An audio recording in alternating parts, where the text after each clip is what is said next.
evening. My name is Maureen Dumas, and I am the Vice President of Advancement and University Relations here at Johnson & Wales University. Thank you for joining us for tonight's exclusive program, A Path Forward, a Forum with Tyler Florence. We are thrilled to bring you this intimate conversation with renowned chef, TV celebrity, entrepreneur, and JWU alum, Tyler Florence. We are grateful for his commitment to give back to the university that prepared him to follow his passion and achieve success in the culinary world. Not only is Tyler a proud JWU alum, he is also Johnson & Wales University's first food entrepreneur in residence. I'm thrilled to announce that he will be leading the JWU Future Food All-Stars Challenge, a student competition hosted by the Larry Friedman Center for Entrepreneurship and the College of Food Innovation and Technology. Students across all Johnson & Wales University colleges will form teams to develop a business model and product plan and compete for the opportunity to pitch their ideas to established investors. The winning team will receive a cash prize to support their businesses and their ventures. We are excited to see our student submissions and the work they will accomplish under Chef Florence's tutelage. We are pleased to have University Chancellor Mim Rooney with us this evening. In 2018, the Johnson & Wales Board of Trustees selected Mim to become the third chancellor in the university's history, following her decade-long career that began at our former campus in Charleston, South Carolina, where Chef Florence attended. 2020 was quite a year for Johnson & Wales and the institutions of higher education. Throughout it, Mim has provided strong and steady leadership, facing the challenges of COVID-19 and guiding the university as we move forward during a most transformational period in our 106-year history. Please join me in welcoming Chancellor Rooney. Thank you, Maureen, and good evening, everyone. It's a pleasure to be here tonight for the program with Chef Tyler Florence. By now, we are all aware of the devastating impact the COVID-19 pandemic has had on the food and hospitality industry, and it hasn't been easy. While we are optimistic for a swift rebound, the timeline to return to normal seems uncertain. But with uncertainty, there always comes opportunity, right? When we developed the university's current strategic plan almost 5 years ago, we certainly did not predict a global pandemic would force the industries for which we are known, food, hospitality, and tourism, to reimagine virtually every aspect of how business is conducted. It's been a tough one. Little did we know that Johnson & Wales plans for the College of Food Innovation and Technology to prepare students to explore the role of food in everyday life with a focus on science, sustainability, and safety would intersect with this critical time when the skills needed to adapt and innovate have never been more highly sought. At JWU, we continue to build on our long history of being innovative and an entrepreneurial institution, deliver an exceptional education experience that translates to success after college, positioning our students to lead in their chosen field. What better way to do this than tapping into the expertise of our alumni? We are excited to welcome back to JWU Chef Tyler Florence as JWU's inaugural food entrepreneur in residence. Chef Florence, who attended JWU at our Charleston, South Carolina campus, which just happens to be where I got my start at Johnson & Wales, is an inspiring example to all of our students across every discipline at Johnson & Wales that if you put in the work, this institution will give you the keys to a bright future. And this new collaboration with his alma mater shows just how connected our graduates, especially those who reach the pinnacle of success, remain to our institution. This is an exciting partnership that really illustrates the entrepreneurial spirit and industry connections for which JWU is known. We are so pleased that Chef Florence will be training the next generation of leaders eager to make their mark on the world, just as he so successfully has done with their Johnson & Wales degree.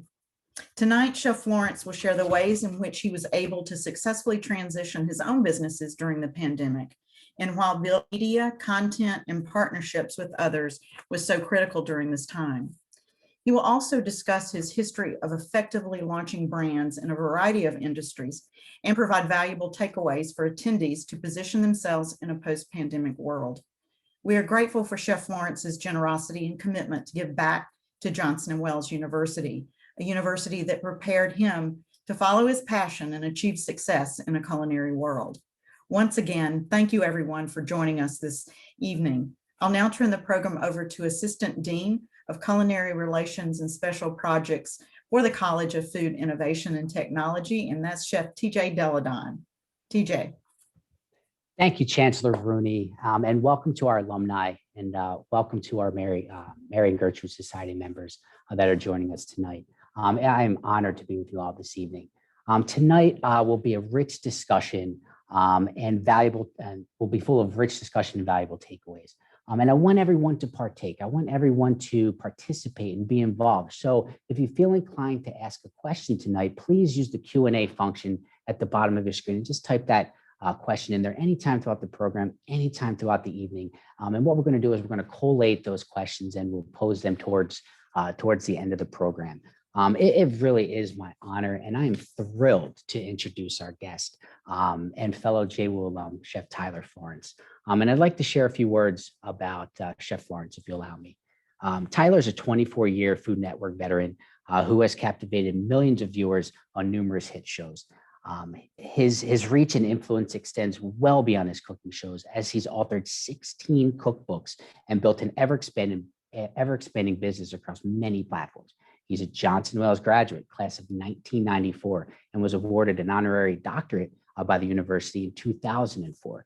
He's a two-time James Beard Award nominee for Best Chef West Coast, launching his award-winning flagship restaurant, Wayfare Tavern, which is absolutely phenomenal, over a decade ago. Tyler Florence Fresh, his outpost in San Francisco International Airport, also serves the best of his signature dishes. His upcoming San Francisco restaurant project, Miller and Lux, will be a West Coast classic steakhouse, which is set to open this fall in the new Chase Arena, home of the Golden State Warriors. Go Steph. In 2017, Tyler created a full stack production company, Monarch Collective. His insatiable quest for what's current and interesting in the food and lifestyle space has always positioned him at the forefront of new trends, gaining him a large and engaged social media following. He resides in Corte Madera, California, with his wife and children. So please, without further ado, please join me in welcoming Chef Tyler Florence. Chef, how are you? Good to see you. Hey, what's happening, Chef? How are you? I'm doing well. I'll tell you what, it's been a year. I think it's been a year for everybody and across the country, across the globe. But I will say this, Chef, before we get started, I have never, in my time as a student, my time as a faculty member, and my time as a staff member, I've never been more proud to be a Wildcat than I am this year. The stewardship from our leadership and the drive to get us through this, to keep our students whole and to keep them in class on campus, especially at the College of Food Innovation and Technology. I'll tell you what, unprecedented and unmatched. So I'm doing well. We have about 3 weeks left till the end of the semester, the end of the school year. So I'm thrilled about it. I certainly am. How are you doing?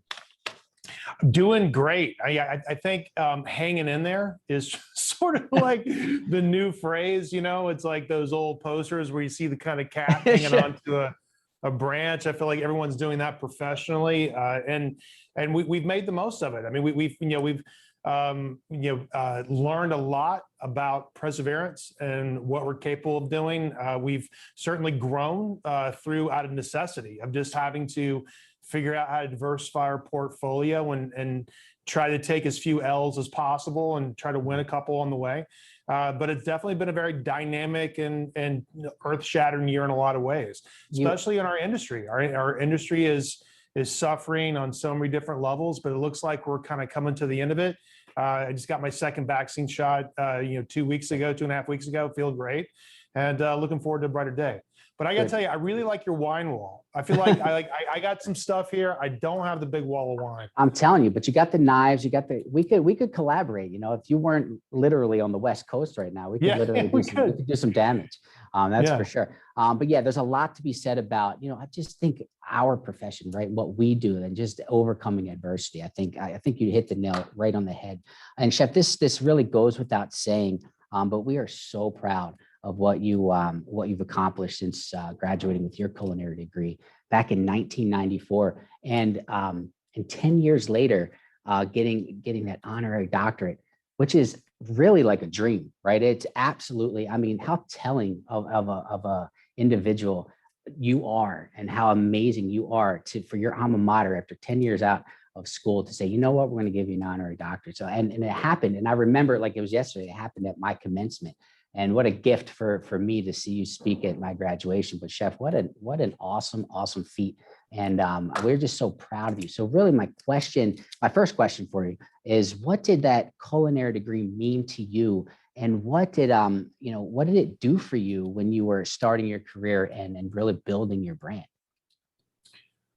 Well, I want to answer this question along with all of my fellow graduates that are on with us tonight. I think there's almost 80 people joining us for our conversation. So I just want to say welcome to everybody that's with us tonight. And I have sort of a shared sense of place with everybody that's come to the Johnson Wales experience, because it's really given me the foundation of who I am as a person, right? So when I was, 19, 20, 21 years old, kind of finishing up not only a culinary degree, but a business degree from hotel restaurant management in Charleston, and then moving to New York City right after that. Like, my degree gave me a sense of purpose, right? I was a kid who had a very normal upbringing, nothing particularly special. I grew up in a cul-de-sac in upstate South Carolina. And I knew I really loved and was very passionate about cooking at a young age, but felt like I needed that cosign. I really needed that experience, and I needed those shoulders and building blocks to stand on to kind of take me to the next level. And I got to tell you, walking into restaurants, the 3-4-star restaurants in New York City back in the early 90s and mid 90s when I finally got there and landed, having a degree from Johnson Wales University meant I knew something, right? And meant I belonged in the room. And that's what I always really loved. I felt like regardless of where I was, and I've traveled the world, I've staged in several countries in Europe, and I've worked and shot and filmed all over the world. My degrees that I have from Johnson Wales University says that I belong, right? It really, and that's what I've always really felt like. It gave me a sense of purpose, gave me a sense of place, it gave me a sense of character, I'm a Johnny Whaler, right? Like through and through. And never lost that. And to me, like, that's what I really love about the character building exercise of kind of going through, the education process, and then being able to walk into, different business situations around the world and just feel like you deserve a seat at the table, right? You belong there. It gives you a chance to work with any group, in any room, in any hotel. And it says that you have the foundation and the building blocks to be a team member and a leader, and you deserve to be there. My God, I cannot agree with you more. I say this, and a lot of the times when I'm at Johnson Wales, right? I'm here. When I pick up the phone, like, just leading with that conversation sometimes. Hey, I'm calling from Johnson Wales University. I mean, I'll tell you what, people perk up and listen, So you're absolutely right. And to celebrate that, Chef. I just thank you so much. You have a production company, right? We talked about that. You're an author. 16 books, which is absolutely amazing. TV celebrity and chef, restaurateur. How do you develop a brand that encompasses all of those areas? Well, I think you got to take it one step at a time, right? Like, you have to have the foundation of a sense of accomplishment, that you've done something or you're moving into some position. One of my favorite ways to describe the ambition versus ability, right? So when you walk out of school, you may have a really high level of ambition, but your ability may be here, right? So I think it's up to you for the next, say 10 years or so, fresh out of college, is to take your ability and start moving up to with your sense of taste, right? Yep. Your sense of place and where you want to grow, and take your ability and move it up to meet your ambition. And I think when you get to the place where, you've accomplished a few things, you've had a successful career, you've got some good write-ups, like, you have some sort of, level of accomplishment. And that's what I think your 20s are all about too, just right. There's a really good opportunity just to get in the mud, right? And just work really, really hard, make a name for yourself, have some experiences, travel. And then I think when you get into your 30s, you really start to take all those experiences that you've collected and you really start to turn them into something, right? Yeah. And what I do for a living and with our team, our production team, is we just sort of celebrate the good life, right? Like these are things that we know really, really well, which I think is super important to be able to communicate with brands that you want to work with. And your brand yourself is just to have a sense of authenticity, right? What you're doing specifically speaks to you, and you know what you're talking about, and you can look into a camera and walk up to a table of ingredients and start just really riffing on great dishes and be able to cook and share experiences. And so I think it takes a little bit of time to kind of build up to that before you really have a brand per se, and everything that you're doing. By the time you kind of get out of college and you start to kind of build yourself up to where you have enough momentum and win in your sales, you're just collecting experiences. And I think that's probably potentially a very good, formidable, important part of your life is just to collect experiences on the way up, right? So when you get to that point where you're in the driver's seat in a production company and you're talking to a camera and you're sharing your knowledge and you're cooking, you can tell people where you've been and you have really interesting stories to share, right? So I think that's really important too. So those are the building blocks before you kind of get to the point where you have a brand that is sort of yourself as a brand, right? So what we do now is, we have two companies, right? We have a hospitality division, and so that sort of encompasses our food and beverage world, our restaurants. Mm-hmm. So we have Wayfair Tavern, which is our flagship restaurant in the financial district in San Francisco. And then we also have a new steakhouse that we're developing and about to open with the Golden State Warriors a little bit later this year. We're about a year delayed because of COVID, but it's going to happen. The place looks amazing. And then we also have our kind of grab and go concept at the San Francisco International Airport that's been around for 8 years, which is really nice as well. And that's called Tyler Florence Fresh. And that's just rotisserie chicken and California side dishes and really a picnic at the airport. So we're kind of collecting ourselves on the way up. So we have our food and beverage world, and then we have our production company side, and that's Monarch Collective. And Monarch Collective, we really do three things. We make movies, we make television, and then we're also a full stack advertising agency specializing in short form digital content for social media, right? So we've made one movie. We have 2 scripts in the works right now, one at Netflix and one we're developing. And we're shooting television with Food Network all the time. And then with our branding work, which has been, our bread and butter for the last year, to be honest with you. We've been shooting commercials for some of the biggest brands in America, like Red Bull and Venetian Hotel. We just signed a production deal with Alaskan Seafood, developing content for them. So we're filming commercials specifically designed for social media, right? And a lot of these things just sort of celebrate the good life, right? And so we've had, my entire career up to this moment has been collecting bits and pieces and learning as you go, and borrowing from your colleagues as you sort of move up, right? Like the 25 years on television with Food Network has given me a lifetime of knowledge on how television production works. And, in Johnson & Wales has given me all the business tools to learn how to, develop and run restaurants successfully so I can manage the day-to-day, but manage a team that manages the day-to-day. So we can really kind of do all these things gracefully in a way that really kind of feels fluid. And it takes a while to get there. It really does. It doesn't happen overnight. And they say overnight success takes 10 years. I think it's more like 15. Right? It takes a while to get there. So you got to be patient on the way up, right? And then kind of once you get to the point where you're what I like to call flying at cruising altitude, right? You can really flex your muscle from a creative standpoint because all of your basic groundwork has been laid, right? All the fundamentals are there. Your businesses are built. Like everything's flowing to the point where, right now, especially in our restaurants, I'm really sort of the calibrator. Right? I make sure that our brand is on brand, that our chefs are producing fantastic content, and we're growing as a company, and we're hiring. And I really like to kind of get in the nuts and bolts of the financial forensics of P&Ls, which I feel like is, a newfound skill, right, in a way. But it's one that I absolutely love, because I think there's lots of solutions and opportunities, and dive into those like really kind of precious meetings. And then on the creative side, we're just shooting better content every day.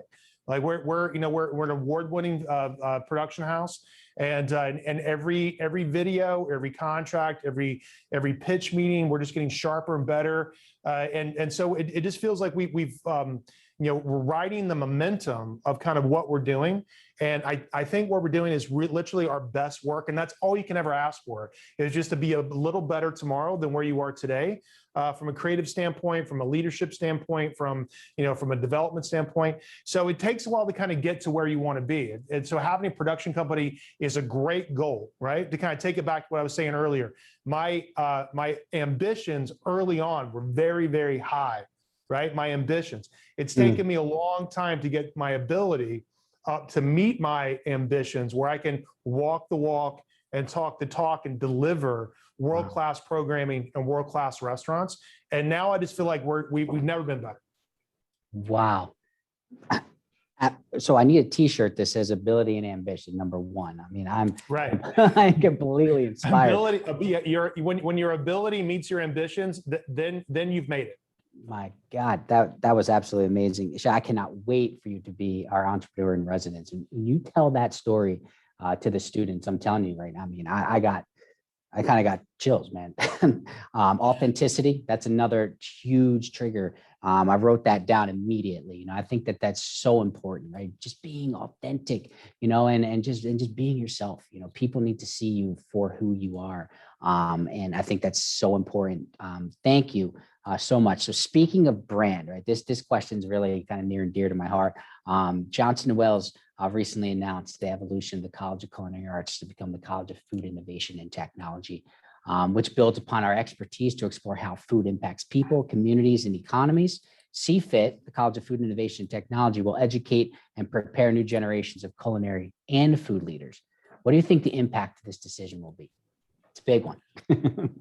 And you know what? I could not be more excited for the evolution and development of Johnson Wales University, right? So what we do for a living is we problem solve, and we feed humanity at a really, really like high and wide level, right? So you want to produce graduates who are not only the best chefs in America, you want to produce graduates who are the biggest problem solvers in the world, considering that food and resources, without a doubt, will be a global issue that we'll have to solve and have to develop new practices and new protocol and new procedures and how we feed and manage the biodiversity of the world, right? From the oceans to farming, to the ecology, to waste, to packaging.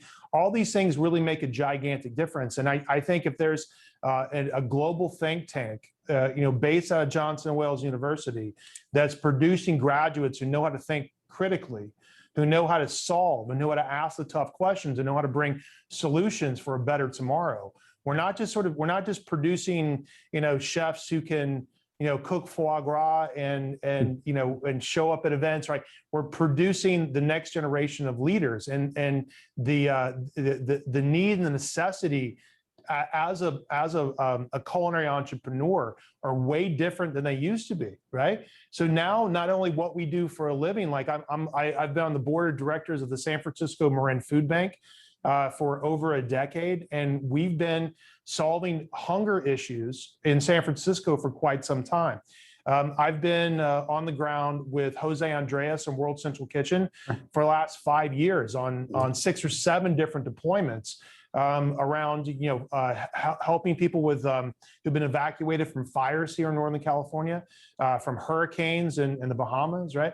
And so we're dealing with our ability to not just produce an amazing culinary experience inside of a restaurant, but we're also producing global solutions that address hunger, right? As a need. And I think graduates, walking out of Johnson Wales University with such a well-rounded scope to be able to kind of think critically and think so you're mass and class all at the same time. Like, you know how to produce like really kind of wonderful food from a creative standpoint, but you also know how to act like a human being and be able to take your abilities and say, okay, now can we go feed 6,000 or 7,000 people breakfast, lunch, and dinner for 2 or 3 weeks while their unfortunate community gets sort of handled and solved through Yes. FEMA, and give them some place to go so they have a warm blanket and a warm, like, can you step up to the plate on that particular level and address, humanitarian crises as they develop? And I think that's a very important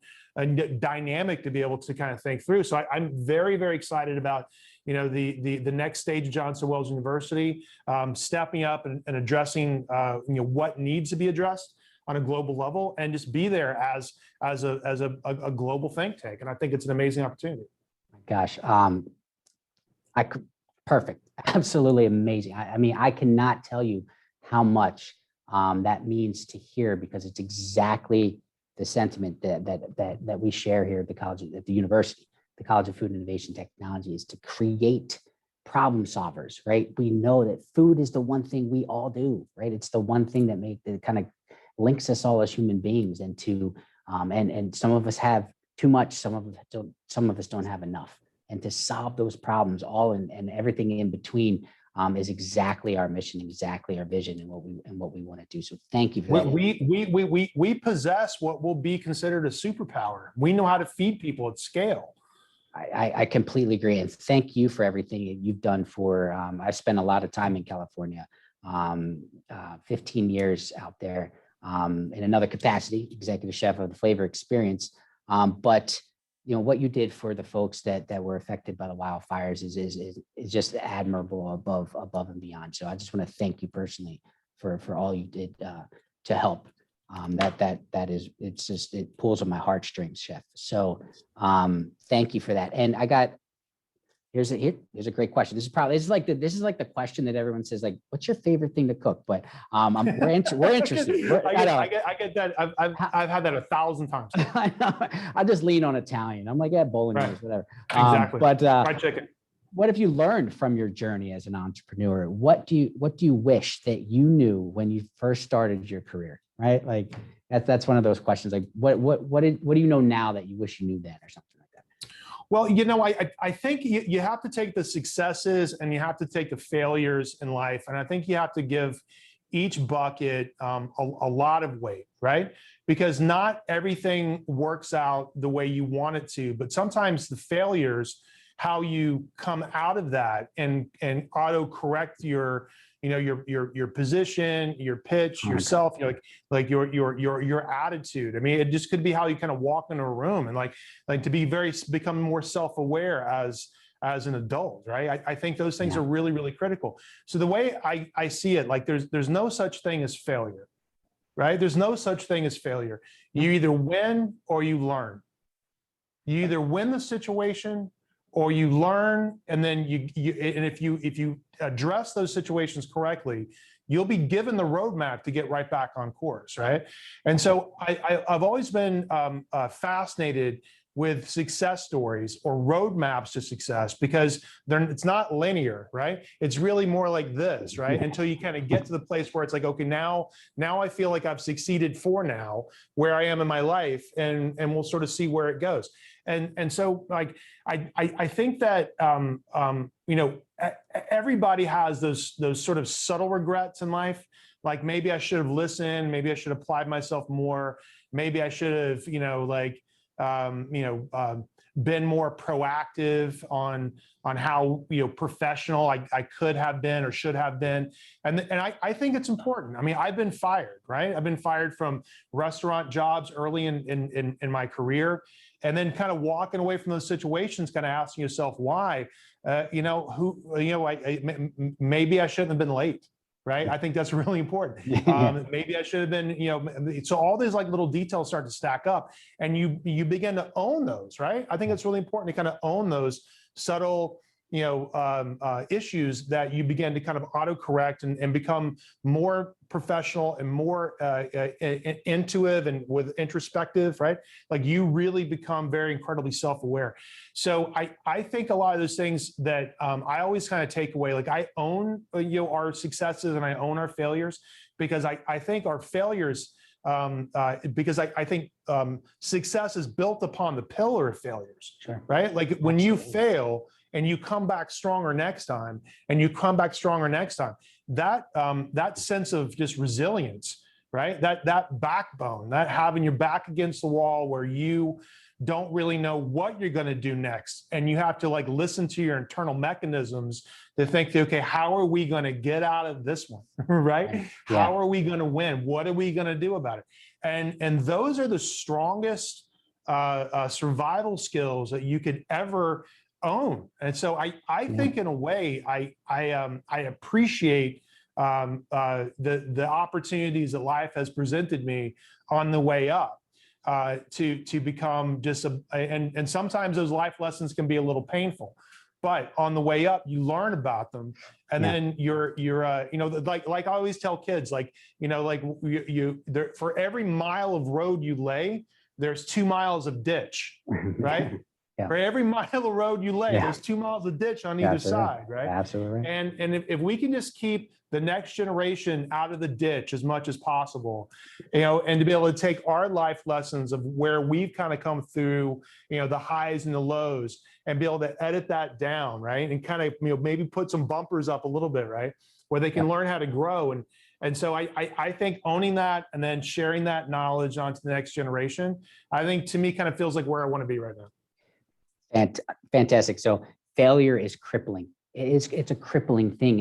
And to instill that at this level, as an 18, 19, 20-year-old, at school, to instill what failure can be quite crippling. It really can be. And you can't let that happen to you, right? So when someone tells you no, right, they're telling you you're not ready yet.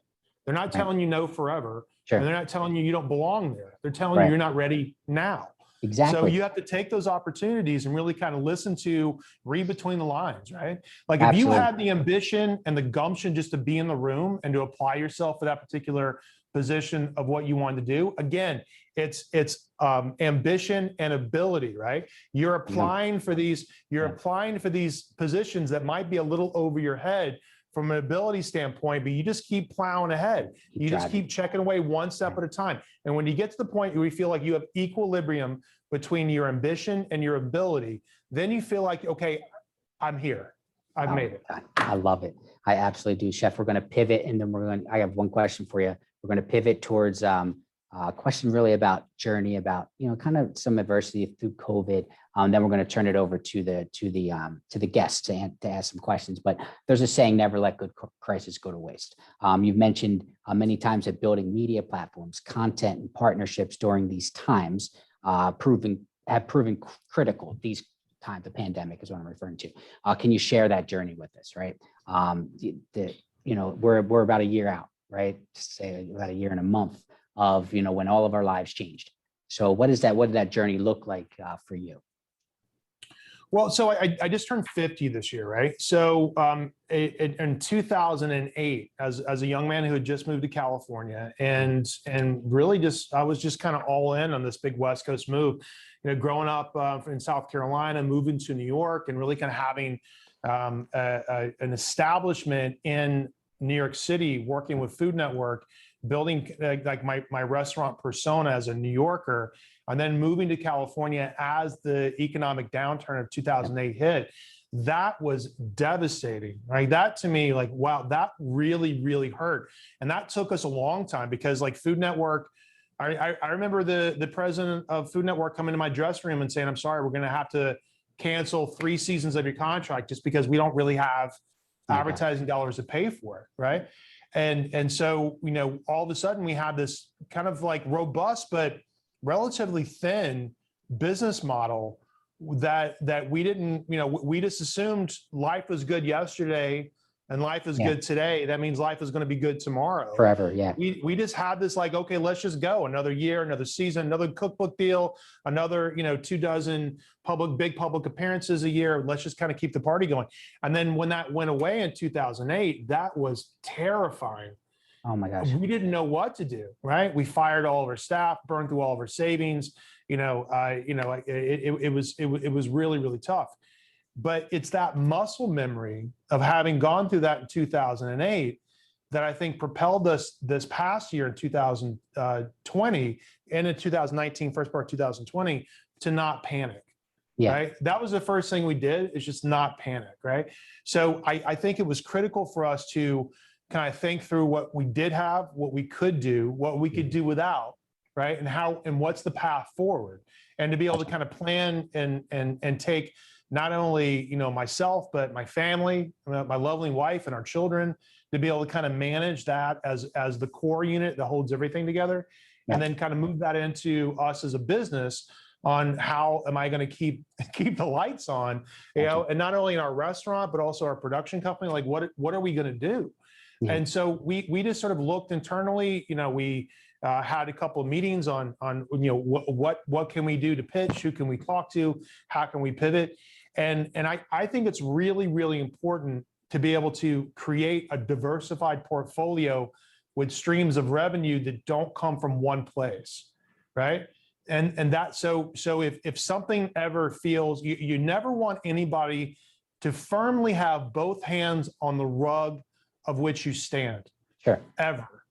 You want to be able to have one foot on that rug, yeah, and one foot on another one, right? And that way, if something else kind of goes away, you've got something else, you got a healthy investment portfolio, or if you've got an investment in a restaurant, or if you've got something else that's not just sort of a paycheck, right? And again, it takes a while to get there. It's a lot easier said than done, but it takes a while to get there. But what we learned from 2008 pushing into 2020 is to not panic, right? Right. Think about your partnerships and what you do have. And then to know that, we as culinarians, right? Mm-hmm. And the hospitality division, we're the last people to ever get kicked off the island. Right? Yeah, we got to feed everybody. We're the last people, right? Everybody else is going to get kicked off the island before we do, because we know how to feed people, right? We know how to give love, right? We know how to just sort of express that warmth in a way, like we're what we do for a living, in a way. I'm not saying it's recession proof, but we're recession resilient, right? Yeah. Because that people want to have a good time with what we know how to do in the good times. And then when times aren't so great, there's nothing more comforting than be able to share great recipes and, sourdough bread, Mm-hmm. banana bread, chili, all these things that people were really kind of getting into. And 2020, we had an answer for that, right? We had an answer for that. And so when people were going, okay, everyone is not going out, they're going in, it's sort of an internal thing. What do you have for us, right? I'm like, oh my God, we have a production company that can produce in-home cooking classes today. Like, we can do this today. And I remember our first couple of classes, we launched one on YouTube just to kind of, get the kinks out and realize what we wanted to do and figure out how many cameras we had or how we could actually pull it off. So between March of 2020 and kind of where we are today, we've produced over 100 live cooking classes and taught a few thousand people how to really kind of make fantastic food at home. And it's been a really fabulous journey. It's like, so much so that, pandemic aside, I don't think we'll ever not do this now. Like, I'm really excited about it. Because I had this studio, right? We have a production team. We were, shooting television with Food Network. And all of a sudden, when that sort of got pivoted and shifted towards the end of 2020, while, we were waiting for a dip in COVID numbers, we were waiting for sort of sanctioned COVID protocol to take effect where people knew what to do. And in the meantime, we just kept on. We created economy out of nothing. And so when you're, that's the glorious thing about getting older is what your abilities are, right? You know what you can actually pull off and what you can do. And when you have your back against the ropes and you feel like, okay, I really don't know what to do next, I promise you that's when you're going to come up with your most creative, right? Most Right. successful concepts. So being in that position is actually healthy. It's actually good for you. So I lied. I have one more question. You shared with us that turning 50 had an impact on you, and you began to think about, who you are as a person. So again, another one of those questions. What do you want your legacy to be, Chef? I got a chance to interview Jacques Pepin maybe 3 years ago. He was on a book tour here in Northern California. Wow. And it was just Jacques and I on stage for an hour and a half. And I went back and reread his biography and pulled down every cookbook I had. And I just want to kind of get to know the guy better. And everyone knew and really wanted to talk to Jacques about his experiences cooking with Julia Childs. Sure. and Jacques and Julia and what that was all about. But honestly, his career before that was way more interesting and way more fascinating. So I actually spent the entire interview talking about his life up till Jacques and Julia, because I feel like that's what everybody knew, right? But the fact that this guy had cooked for 7 presidents of France, had retooled one of the largest hotel groups, Howard Johnson's in America, on how to produce really great food locally, right? Had written so many books. I mean, had pioneered so many revolutionary things that feel so common today, right? Sure. To me, I just felt like this is my ultimate role model, and who do I want to be? I just want to be Jacques Pepin. Oh my gosh, we're so. I just want to be Jacques. I want to be, and I don't know if you guys follow him on Instagram right now, but he has his studio is very simple, and it's just him. Like I watched yesterday, and he did this really beautiful dish where he took clams and popped them in the microwave, and he made this little like lime butter to go on top of it. But you could tell it's just all the passion, all the knowledge, all the know-how. He's sitting there in his house in Connecticut, still inspired with food, and still just out there on a daily basis, just sharing goodwill and just cooking for everybody. And to me, if I could be anybody, I would want to be Jacques Pepin. Oh my God, that is absolutely amazing. We are so lucky to have him so close to us here in Rhode Island. His son-in-law is with us as a faculty member, who's the executive director of the Jacques Pepin Foundation. And whatever we can do as a university to support the foundation, we absolutely will do. And anytime they come to ask, because you're right. I mean, I look back at these, at his life, his career, as I do to yours, and I go, my gosh, like I remember you walking down the procession at my graduation. We're all high-fiving each other, because it wasn't like an invitation like Tyler Florence will be here. It was a complete surprise. And just to think back to then, and just where was my career going? Where I'm listening to, which is one of the best addresses I've ever listening to this, and that's my springboard into what I do next. Right, it is to leave graduation having listened to you, and paying that forward to our students. But if I would be remiss if I don't take a second to at least thank you before this is over. Thank you for that. Thank you for just being an absolute inspiration. We are going to jump over to the Q&A. We're going to let some of our guests interact, if that's okay. I just want to add to that real fast, because it was a huge honor. I was the first person in my family to ever graduate from college. Wow. So to not only graduate with a culinary degree and then a business degree, but my third degree to be a doctorate, to be an honorary doctorate.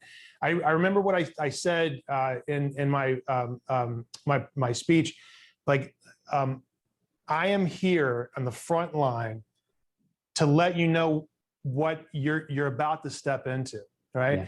Yeah. And I just felt so great to sharing that knowledge, because like that's what it's all about. Right? If you get the opportunity to go up to the top, it's your obligation to send the elevator right back down again for the next generation. And that's what I'm excited about. Absolutely. You are absolutely right. And that's why at least what I do here in education is why I get up and come back every single day. Send the elevator. That's awesome. Chef, first question from our guests. Have you ever dealt with burnout or been in a rut? If so, what have you done to combat that? I sure have a couple of times, as a matter of fact. I remember I was the executive chef of cafeteria in New York City.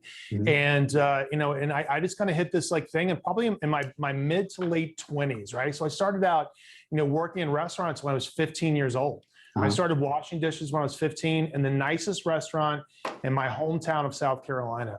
And I went to culinary school and I moved straight to New York, and I was on the line at some of the best restaurants in New York in like the late 80s, early 90s. I'm sorry, late 90s, early 2000s. And I remember when I was like 26, 27, and I had not had, I had had either Thanksgiving or Christmas off, but never both in a year. Yeah. Right. And every, weekend, the rest of the world were out sort of relaxing. And that was sort of our ramp up period. And so having like an odd day off of having Monday, Tuesday off, but then working Friday, Saturday, and Sunday, also being an executive chef for a restaurant, that means like if somebody doesn't show, you're in, right? That's what it's you got to show up. So sometimes you would go, 3, 4, 5, sometimes 6 weeks without a day off until you kind of recalibrate the system and rehire. And I really had it. I mean, and so to me, like that's when you really take stock in your career, figure out what you want to do. And life is short, right? And sometimes when you kind of hit these walls professionally, it's really like sort of you're more of a survival instinct when you feel like you've got to go. Right. Yeah, sure. I just got to go. I don't know where I'm going to go. I don't know why I'm leaving, and this has been fun, but I've got to go just do something else. And to know that you always can. Right. Sure. Because what we do for a living, right, in the hospitality world, there will always be a job for you. Right. There's always a thing. Sure. So I always tell like really like young people, like young skinny cooks. And I'm like, have you ever seen Ratatouille?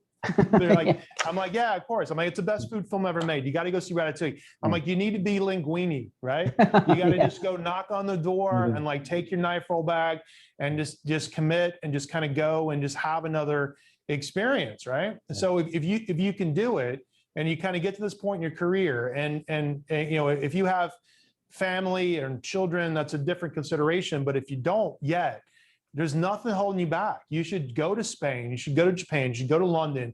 You should go just live and just kind of figure yourself out and sort of answer the call of the wild, right? And just go fill the tank up one more time from an inspiration standpoint, or start writing a book, or just go on some sort of interesting sabbatical, right? There's ways you can go do that.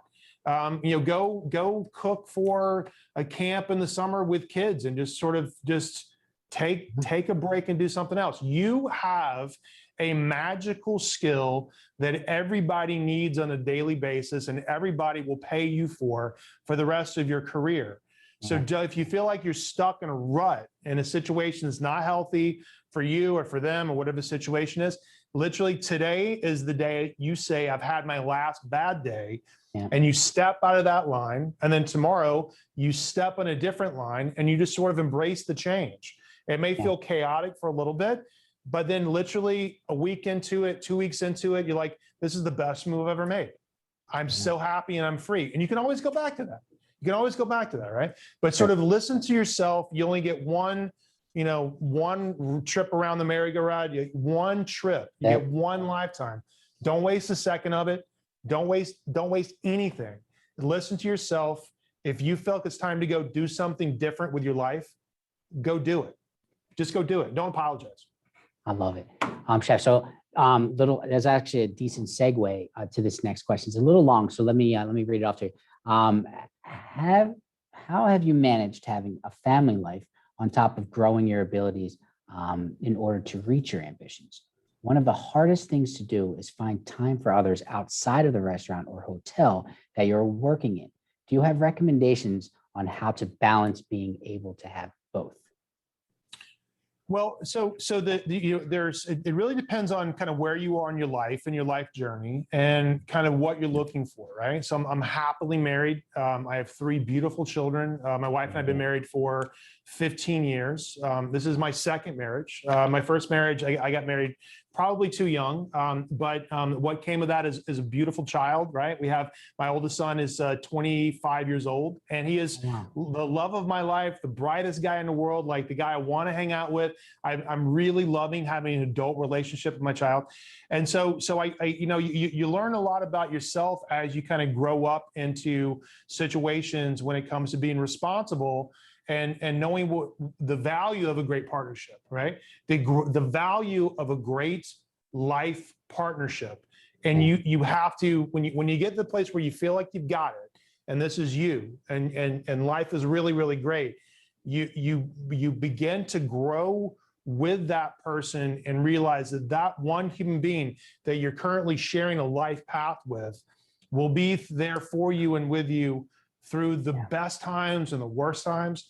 And you have that fallback, right? So having the strength and knowing that you always have an amazing support system, Right. with you, it gives you the courage to go do great things. That you always have a support system, right? Your family is number one. Your children are number one. That's the most important priority for anybody as an adult, right? You got your home base has to be the nicest, most beautiful thing you could ever think about, right? And then it gives you the strength to go out and do big, bold things, right? You are a product of your path. You're a product of your path. If your path is messy, if your path is rocky, if you burned a couple of bridges, right? Like if you have a messy path, that is the route that's going to get you to this next thing that probably won't be pretty either. So it's very important to kind of live your life in a way that you are proud of your path, right? You're proud of your life. You're proud of your children. You're proud of your accomplishments, because that will give you the character to go on and do great, ambitious things, right? So I love my wife. She is the most amazing human being, and what we like to say is like I make the money and she makes the memories, right? So she creates a really beautiful, wonderful, well-run household, which is not easy because we have, not only 3 beautiful children, but we have 5 goats, and we just got a baby pig, and we have 3 dogs, and we have a kind of a crazy house with like kids and kind of coming and going all the time. And but she runs it with such grace, and she lets me be me for a living, right? So we just have this understanding, and we're an amazing team together, and she is my life partner. So I just think it's really important to be able to make sure that is an established, and sometimes it's not, you got to work on that, right? Like those are the things that you really have to kind of commit to, right? Like sometimes if you have to kind of autocorrect, or what I like to say, like the comet tail of your youth, right? Like hanging out with your friends, right? Going out, like sometimes those things get in the way with what ultimately is the most important part of your life. And that's to make sure that your home relationship is just beautiful and fluid and calm and stable, right? So like self-correct your life path, and it'll give you the courage and the ability and the backbone to go do great things. So that is probably one of my greatest accomplishments is my relationship with my wife. My gosh, I mean, whoever answered that question, that was like the best answer you could have ever gotten. So thanks for the question, and thank you so much for that answer. And it truly is the truth. It truly is. It's a team, right? And everyone on a team, and everyone in a band, and everyone has a position to play, and communication is paramount. Chef, do you feel food trucks will maintain their current popularity even once restaurants reopen at full capacity? And what's the most important thing to know when getting into this area? I'm going to assume they mean getting into food trucks. The food trucks. So I think food trucks are really, really interesting, right? I always have, and I always will. In 2009, 2010, when we put together the pilot for the Great Food Truck Race, it was a tiny coastal niche, right? And it was really just like what they call the roach coach out by the airport, Roach right? Or coach, by the yeah. construction site. It was nothing you'd ever want to eat off of, very dodgy, just like kind of gross. I remember doing the Today Show and doing Good Morning America and saying, hey, the great food truck race. It's like, food trucks meets Cannonball Run, and we're going to go. They're like, ew. But now I got to tell you, like we've hit the gas. Like it's one of my most like where I feel we've accomplished a lot, opening up the world to lowering the bar of getting into the food and beverage business, right? So right now there's over 40,000 active food trucks in America, right? Wow. And I'm not saying we invented it, but I'm certainly saying we gassed it. We gassed it hard. And we've proven both the supply and the demand for the model, Sure. right? We've proven that if you can really hustle hard, you can put 6 figures a year in your pocket. It's basically the restaurant without the dining room. Yeah. Right. And so your neighborhood, your community, your park, your downtown business area, wherever you want to be, is your dining room. But you could still charge a fairly competitive amount for that grab and go thing. Right. Is that $12? Is that $18? You can kind of get a really nice, per person ticket price for that grab and go thing. And if you can do a few hundred covers a day, all of a sudden, wow, we're kind of making some money. And you do it in a very refined way that is benign, right? So if you want to get into the food and beverage business, it's a great place to just sort of get the idea out. Right. It's a great place to just sort of flex your creativity, get your idea out for $25,000, $30,000. You can lease a food truck, get a food handler's permit, skin it, go to Costco, get some stuff, and then you're in business the next week. Start a little social media business, little game going on. Get a nice sort of web presence if you need to. But you could literally take a concept, and with 9 out of 13 winners in the Great Food Truck Race, 9 of them have gone on to open successful brick and mortar businesses. Really? Right? 9 of them. It's a pretty good number right there, right? So Absolutely. my point of this, so if you, listen, I'm famous. Raising money for restaurants is hard, right?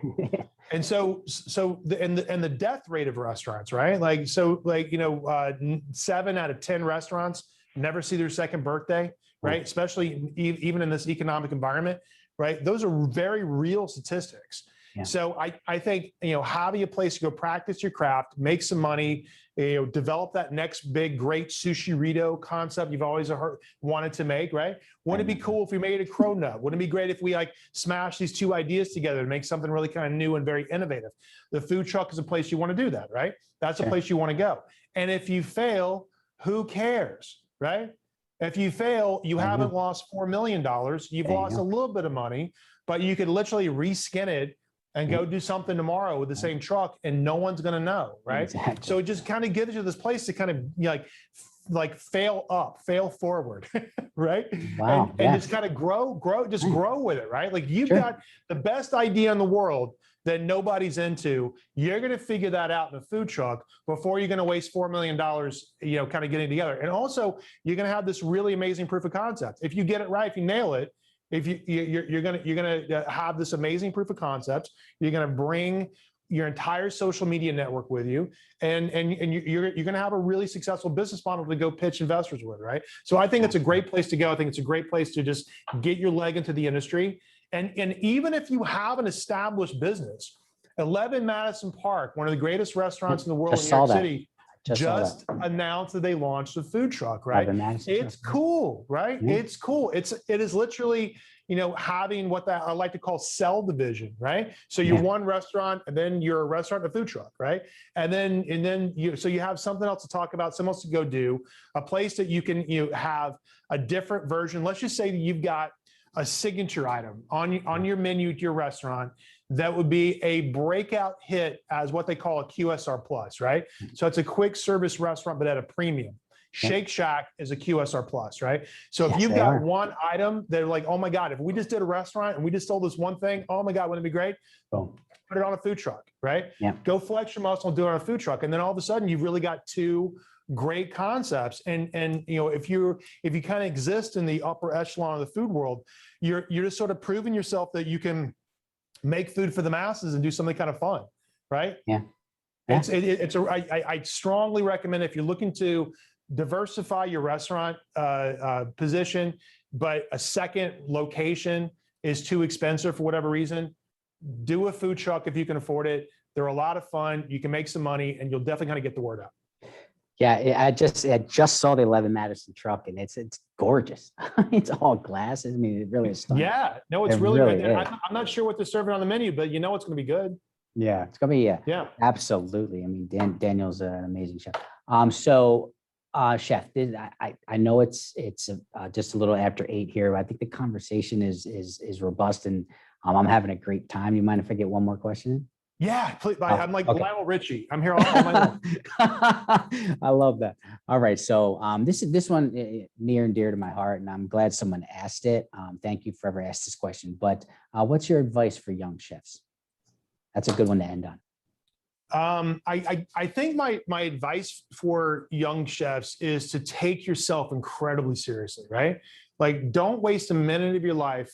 Don't have a clear focus on who you are and what you want to do. Start developing your own palate, start developing your own culinary point of view. Like, what do you like? Travel, soak up everything. Like, don't waste a second of your 20s.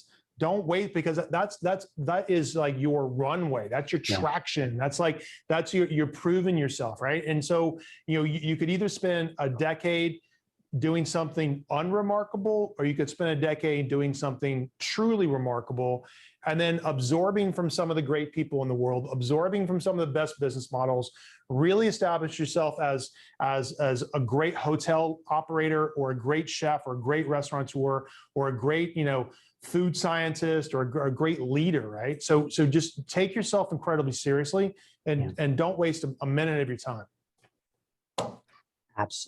Absolutely amazing, chef. Thank you so much. I mean, this is no word of a lie. That was just so much fun. It was so good to connect with you. So good to see you. I can't wait to get out to SF and hang out. Wayfair is kind of like top of my list right now. I can't wait to come out and see you guys. And I can't wait to get to Providence. And I'm really excited about what we're going to be doing together, right? Yeah. I love being the chef in residence and food entrepreneur in residence with Johnson Wales University. And to me, like that's just part of what I really feel like I need to be doing right now. It's just taking, all the successes, all the failures, right? The bouillabaisse of a very successful career, right? and then share that knowledge with people that are just really hungry for opportunity. And I can't wait to do it. And I'm behind the scenes on all the planning of that, and that is going to be so much fun. I can't wait. I can't wait till next week, but just for the launch. But I can't wait to see what the student. I believe in these students, and I cannot wait to see what they bring to the table. I really can. It's gonna be so much fun. I'm looking forward to it. It's gonna be fun. Awesome. Well, Chef, I can't thank you enough, really. And I hope you just have an awesome week. And on behalf of the university, on behalf of the College of Food and Beverage Technology, I just loved that. And thank you. I'm going to turn the program back over to Maureen Dumas. Thanks again, Chef. Thank you. Thank you, TJ. I would also like to thank Chancellor Rooney for being here with us tonight. Thank you to all of our JWU alumni, the Mary and Gertrude Society members in attendance. And thank you once again to Chef Tyler Florence. We are so grateful for your generosity and commitment to give back to the university through this evening's program, and for the exciting opportunity you have given to our students. Our university is strengthened by the support from all of our alumni. Alumni participation and support each and every year helps us prepare our students for lifelong success in a rapidly changing world, as we discovered this year. It also contributes to the growth of the university's reputation and shows the world we are stronger together, and we are one JWU. I sincerely hope that you enjoyed tonight's session, A Path Forward, a forum with Tyler Florence, part of the JWU Connects family of programming, and I hope that you will join us again in the future. For a full listing of upcoming events, please visit the events calendar at alumni.jwu.edu. Thank you again for your attendance. And as Tyler stated, I hope all of you have many bumpers to help you in life as you use your abilities for all of your ambitions. Have a wonderful night, and thank you, Chef Florence. My absolute pleasure. Thank you so much.